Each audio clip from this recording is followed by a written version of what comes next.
Okay, I'll turn it up a little. All right.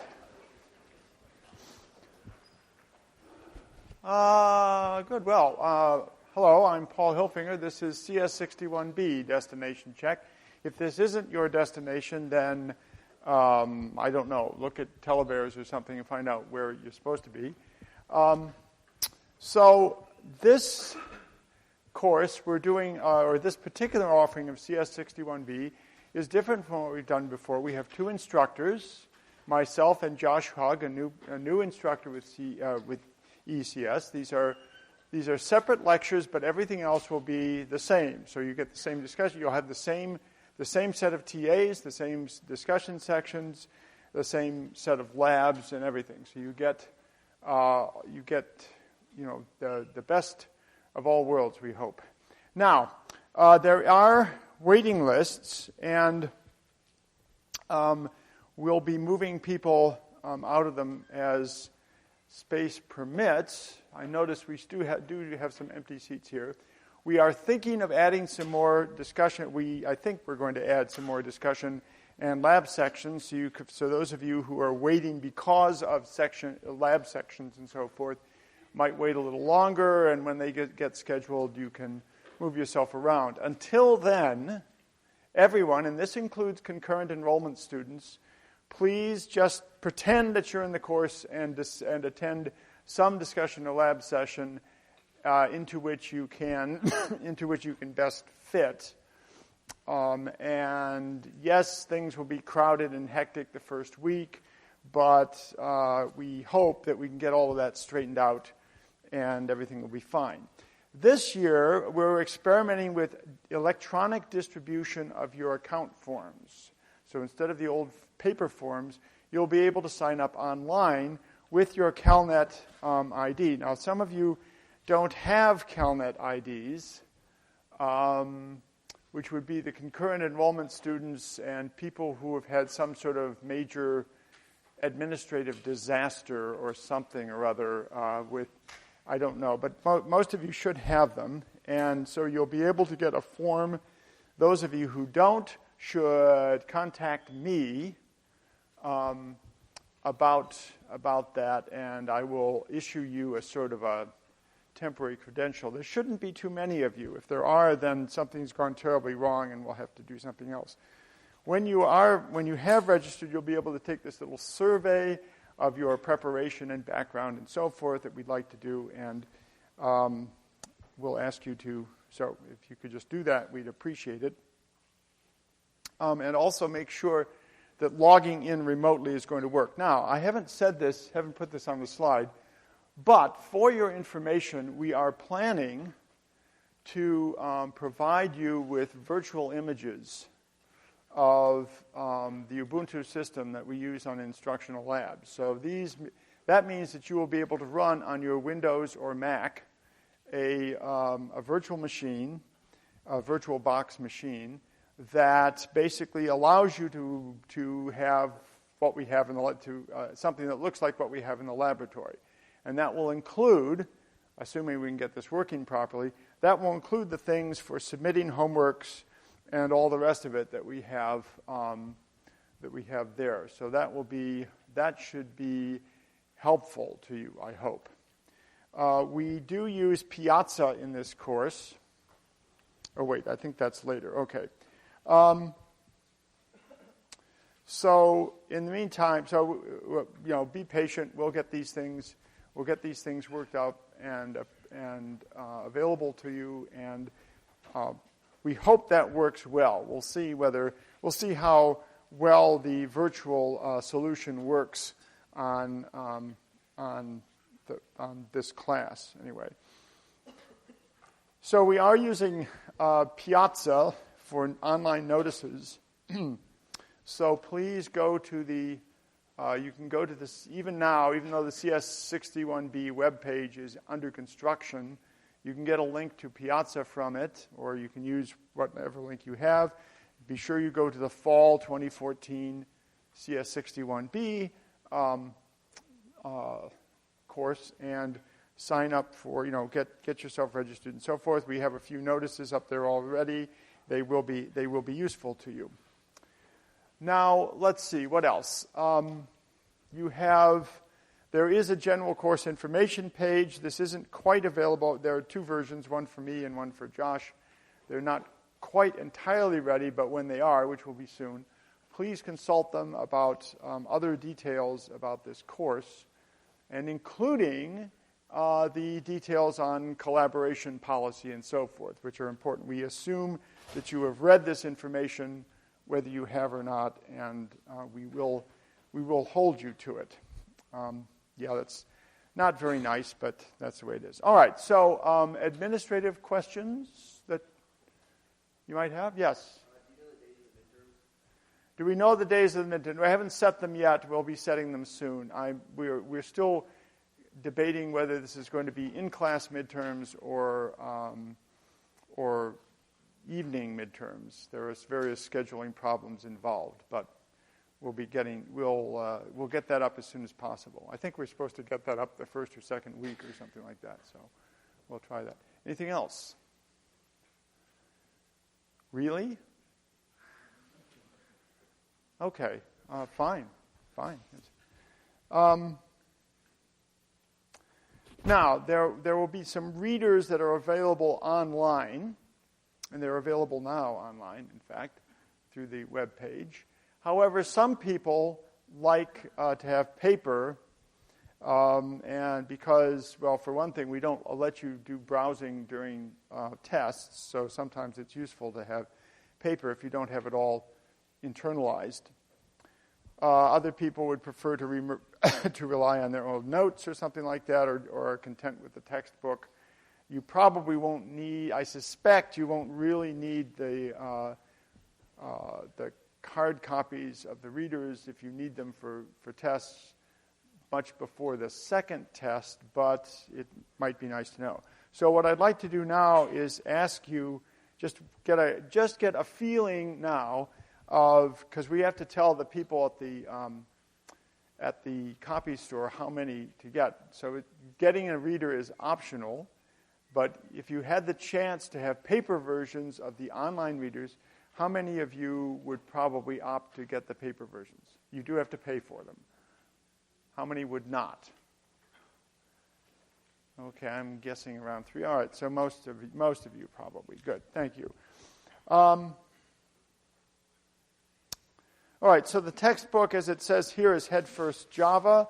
This is second edition. It's kind of old, and to my taste, you might find its approach kind of silly if you're an old coot like me, or even a young coot.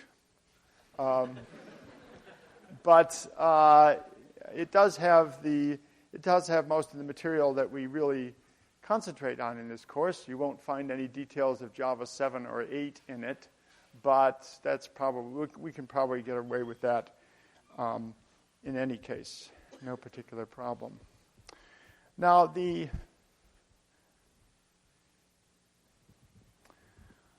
so the idea, ideally, these lectures, we give these lectures because everyone expects us to give lectures, and it's sort of written into the DNA of the school and all that business. But there's this body of research that says that the traditional lecture-type lecture is not all that useful compared to a lecture where people participate. And you may have heard of this notion of the flipped classroom, in which basically all you guys do all the reading and all the lecture-like stuff offline, and then you come here and we sort of do the exercises or something like that. It would be nice to do that. I understand that doesn't always work so well or most of you aren't attuned to it perhaps, but we're going to try to put some effort into doing a bit more of doing some of these useful interactions that allow the class to think about the material rather than simply presenting it, because most of the material that we present, look, here I am at Berkeley, right? I've been teaching here for years, and when I was in high school, there weren't really computer science courses during the year. I learned it entirely on my own from books, except one summer when I signed up for a course because that was the only way I could get a computer. That was another difference with today. You couldn't get a computer. You couldn't afford a computer. My school couldn't afford a computer. We shared one in using a technique that was then called time sharing and is now called the cloud. Right? Who knows why? All right, so that's fine. So in fact, in principle, you should be able to get all this material by just reading, and some of you probably have. But we understand that human contact and interaction is important for some people to learn the material, and so that's what we provide. So we have an army of TAs. We have myself and Josh. We'll be holding office hours. We have an army of TAs. We have an even bigger army of lab assistants. And even a few readers along the way. So we have lots of people to help you, and we will be trying to organize them in the course of the semester so that if you need assistance, you can get it. This is one of the problems. There are several problems with Berkeley students. One problem is that you're all really smart. Right? Some of you don't know this, but you are. You're all really smart, and you're all really dedicated. And the problem with this is that means that you are reluctant to seek help, because you're really smart and you shouldn't need it, right? And if you find yourself beating your head against the wall, well, you're dedicated, so you'll do that as long as necessary to learn something, all right? And then you'll come and in the course surveys at the end that HKN takes, you'll complain that Hilfinger makes you bang your head against the wall, and this is very annoying because, of course, if you just come to us, many of these problems would just evaporate. So that's why. So that's another reason for you to realize that we're here to help, and there's plenty of there should be plenty available. And those of you who have never done Java before, that's fine. We expect that. It is okay. Yes, things will be a little rough at the beginning, but we do have the resources. We will provide the resources for you to learn. All right, so along that line, that's why labs are important, because you learn by doing. So you can, although in principle you can blow off the labs, we do give small amounts of credit for labs, for certain lab exercises, and the reason for that is not that we're going to assess you for how well you do in lab, but rather that we just want to encourage you to do it. And unfortunately, many of you have gotten into the habit of doing things only when there are points for them. So, fine, we'll award points because we think it's important, even if we aren't seriously trying to figure out how well you're doing. The same thing applies to homework. It's not really graded. We'll have the readers look it over and see if you've made some effort, some credible effort to do the homework. And if you have, we'll give you free points. So there are something like 20 points out of the 200 on my scale anyway, that you can earn from homeworks and labs, and they're an easy point. You should not, nobody should be missing any of these points because it's so easy to fulfill this, and it's also good for you if you do.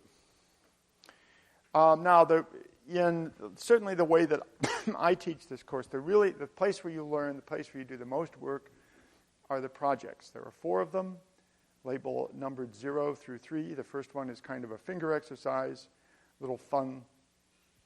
Well, you'll learn that when I say a little fun, it means a lot of work. But all of these projects are a lot of work. People come out of them saying, Hilfinger is a bastard, but if you survive his course, you will have learned something. So Josh is here to help mitigate this a little bit, but these are my projects. We'll all be doing my projects, so you'll be seeing.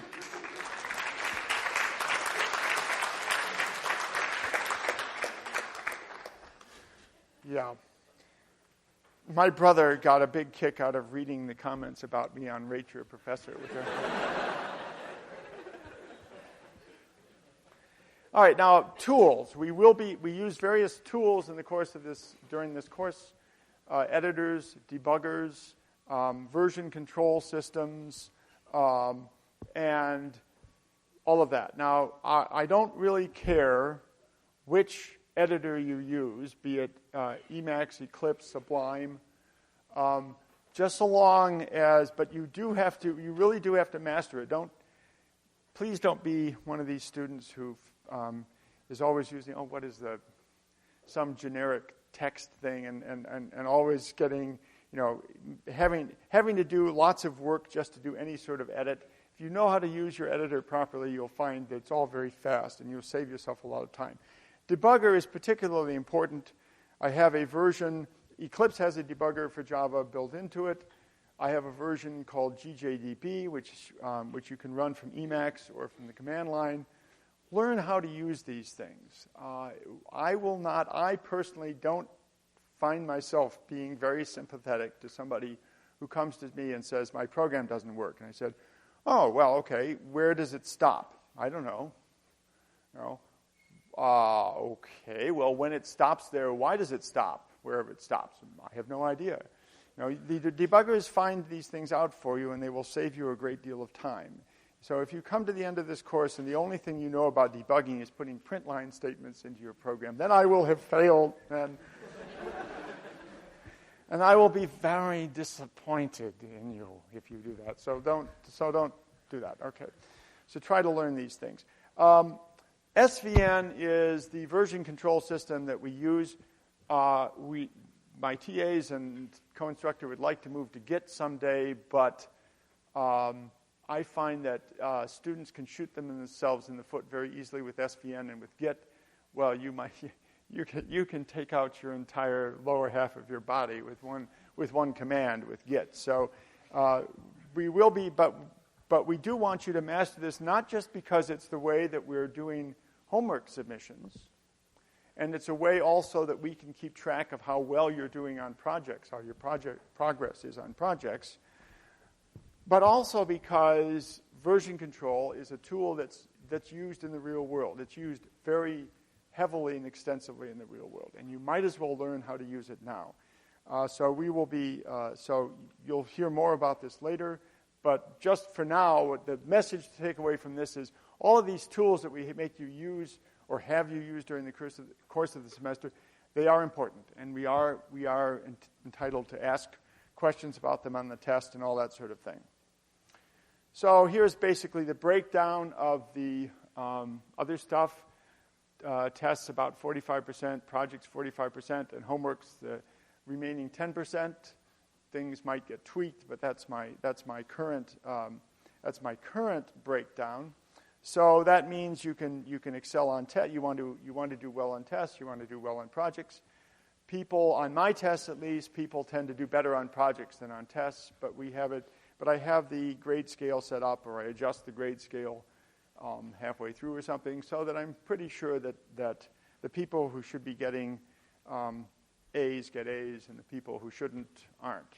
So don't worry about that. It's not curved in the usual sense. You're not in competition with each other, but at the same time, well, just don't take this too casually. Don't take any of it too casually.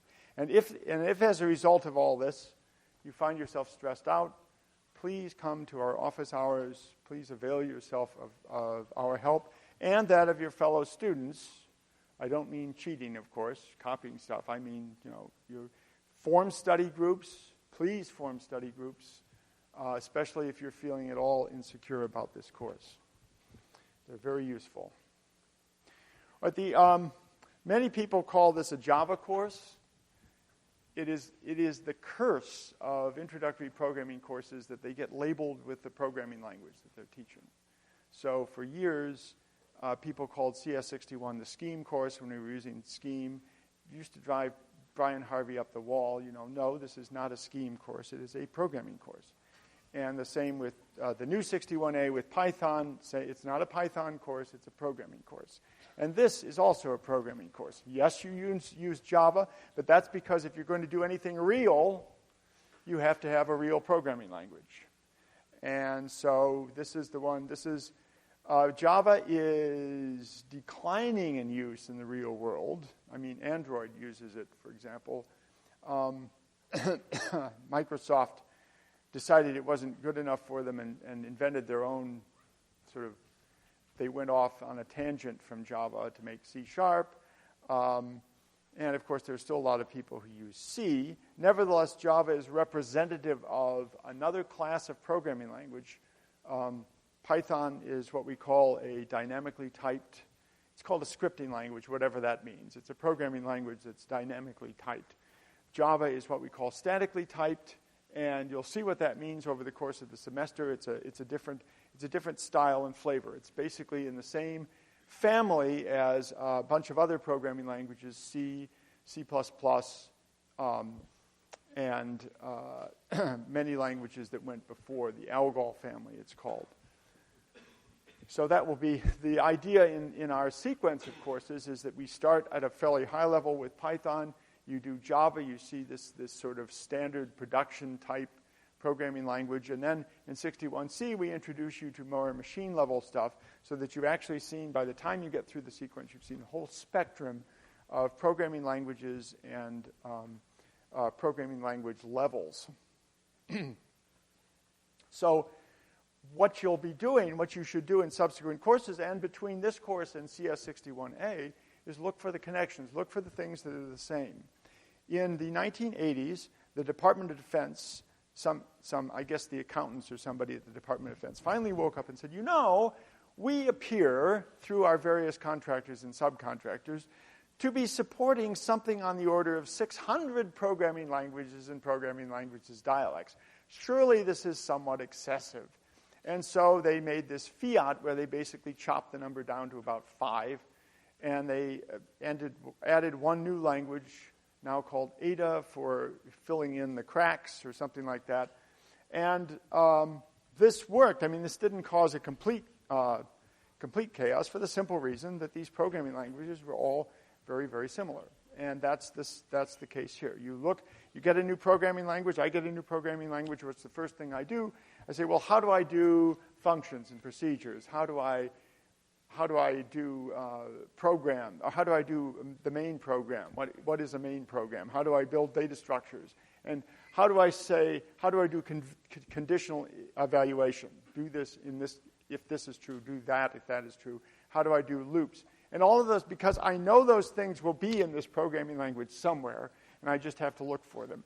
And when I'm done, the programming language looks the same as something else I've seen, once you tear away what I call the veil of syntax and see what's underlying it. So, for example, in the old days we taught Scheme.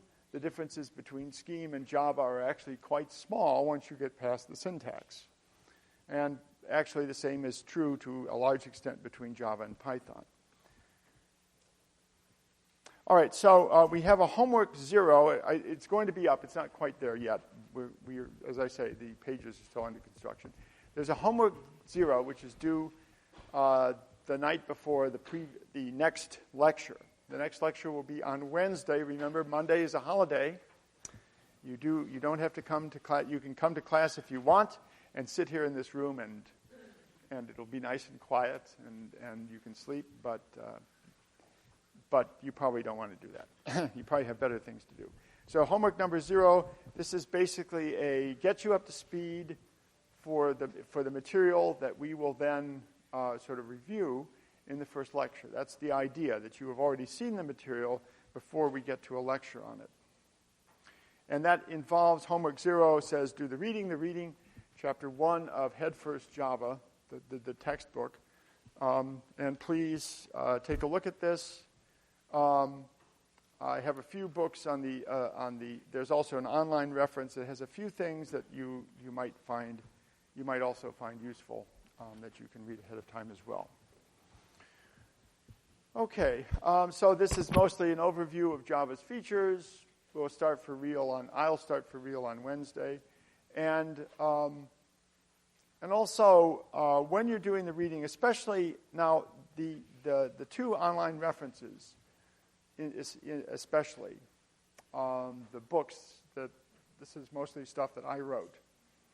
I wrote it for a simple reason. data structures textbooks these days seem to have migrated north of $100. So I decided I'd had enough of this, and I wasn't going to have students shell out $100 for a book that they probably wouldn't find very useful the next semester. So I wrote my own, and I put it up for free, right?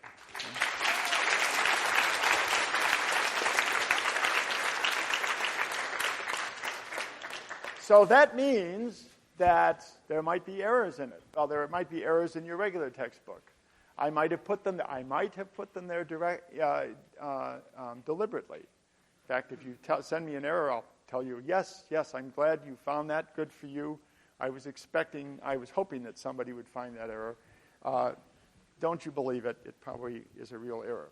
So, and then when you tell me about it, I add you to the list of people that I thank in the front material for fixing errors in the book. So that's your reward. I'm not like Knuth. Knuth would send you a check for $1, which most people would then frame, saving him quite a bit of money, but I don't do that. Knuth, by the way, is the name of a professor down at Stanford, not retired, has written and is still writing, I guess, a famous series of books on the art of computer programming.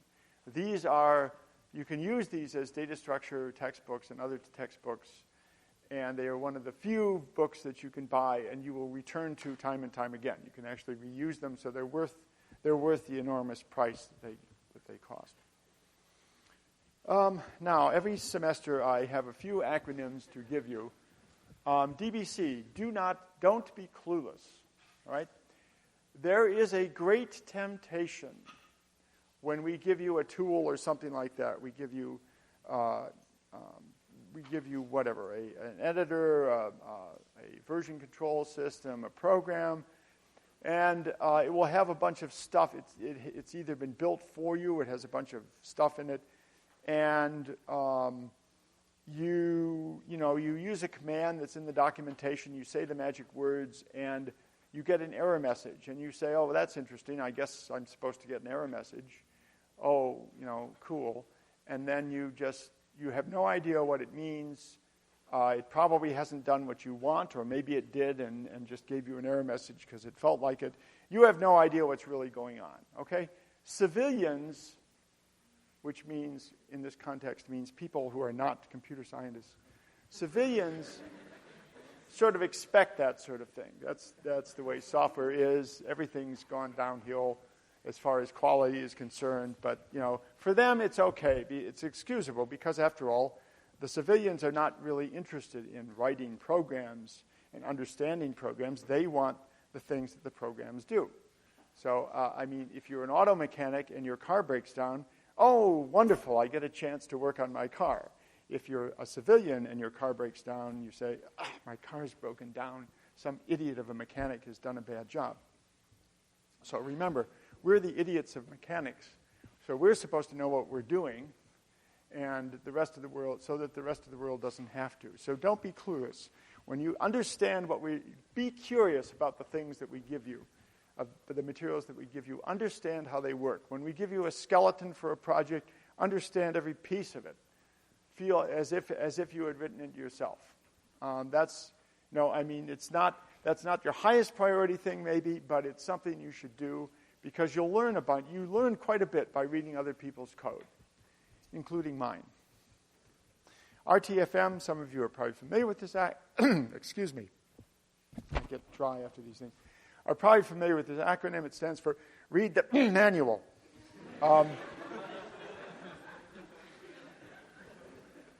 I and Josh and so forth have gone to a great deal of trouble to make a lot of material available to you, and it really pains us when you don't read it and ask silly questions that are embarrassing.